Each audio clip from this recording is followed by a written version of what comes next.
Jon Snow and Daenerys Targaryen are possibly being manipulated by a 130-year-old power couple who are doing like a double team act from opposite ends of the world through magic. Suffice to say, this video will be heavy on the deep lore and some crazy conspiracy theories, but let's have fun! Now, if you don't know the power couple in question who I am talking about, allow me to introduce you to Bloodraven and Shiera Seastar. Quick info dump on these two. If you don't remember, Bloodraven is the nickname of Brynden Rivers, who is also in the main series known as the Three-Eyed Crow. Three-Eyed Raven from the TV show. So, you know, the man who is growing into the tree, this is Brynden Rivers in the main timeline. This is Brynden Rivers back when he was a little fresher, let's say. And then someone who I haven't talked on my page yet, surprisingly, is Shiera Seastar here. Shiera Seastar is a very interesting character, especially as she relates in her relationship to Bloodraven, though she is more than cool and intriguing on her own. Don't get me wrong. Now, the thing to know about both of these two people is they are both bastard children of Aegon IV. Remember Aegon IV? He's the really heavy, big Targaryen who literally is so obese that he dies in his own shit bed. Literally shits the bed so much that it literally makes him ill until he rots and dies in shit. I'm sorry, I know I'm saying shit a lot. Every time I talk about Aegon, it's just shit. It's the facts. So both of these are Targaryen bastards, and as Targaryens are wont to do, obviously they get a whiff of one another and oh my god, I think it's true love. Well, at least Bloodraven thinks it's true love. Shiera is yeah, it's for the night, sure, whatever. You go, girl. But their relationship develops a bit of a reputation because it is heavily rumored that Shiera is a sorceress, basically. That she's engaging in a lot of dark arts and magic. There's a rumor that she bathes in blood to keep young and all that, and I'm go girl, it's working, okay? Now, while there is magical ability attributed to both of these characters in their time, at the time, it would have been easy to dismiss it as okay, hyperbole and stuff, because remember, Bloodraven had been handed the king, but he was known for being able to get things done in a way that suggests that he has additional help, additional possibly supernatural help, which if we know the main series, makes sense because remember, he is a green seer, so he has the same kind of power set that Bran does, and so it's pretty obvious that he used those abilities as a means of, doing his job very well and basically running the kingdom for decades. Though, of course, eventually this will get him sent to the Night's Watch because, he girl bossed a little too close to the sun, killed some people he shouldn't have killed, broke some guest right, it was a whoopsie day, it's fine, and then eventually he looks like this. So, yeah, it didn't work out super well for him.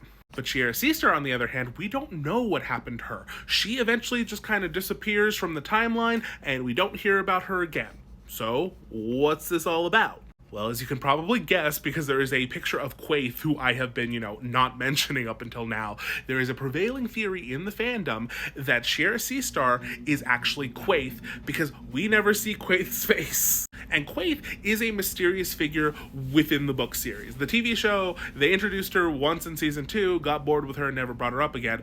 But in the books, she appears several times and is always appearing to Daenerys and giving her advice kind of in the form of riddles about things that she needs to worry about, the types of people that she needs to worry about, and also gives her advice about what she needs to do going forward, primarily telling Daenerys that she needs to travel east to pass beneath the shadow, seemingly suggesting that she needs to go to a Shy. Now, how Quaithe gets, associated with Shiera Seastar, I will admit, is, to do with a lot of conjecture, but I do think that there are several elements that play very well together if this is what's going on. First, if we remember their dynamic in life, Bloodraven and Shiera, they were, like I said at the beginning, kind of this power couple who each seemingly dabbled in dark arts and was able to get stuff done because of that.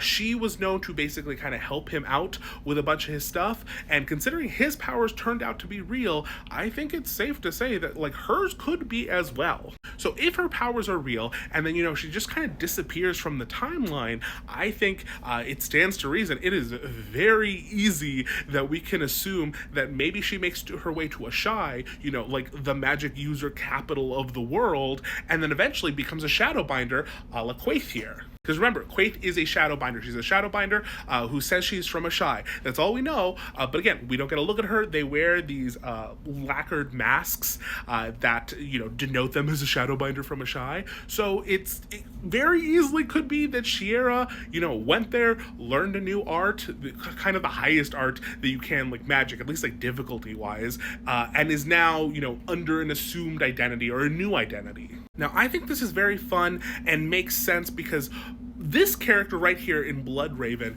is a, you know, big master manipulator. He is the puppet master of Westeros right now, which we mostly see with Bran, but there is also a lot of speculation that he is also kind of messing with Jon because he is concerned, at least in part, possibly, with the others and, you know, the events going on, the supernatural events going on around the wall with Bran, but possibly with Jon too. Because remember, as a Greenseer, he is also a skin changer and can skin change into animals. And so one of the big theories is that Bloodraven is skin changing into Jeor Mormont's crow or raven. I don't remember which one, but I think it's a white raven. He is a white raven who is constantly like talking and seems to have like an almost like prophetic nature to it.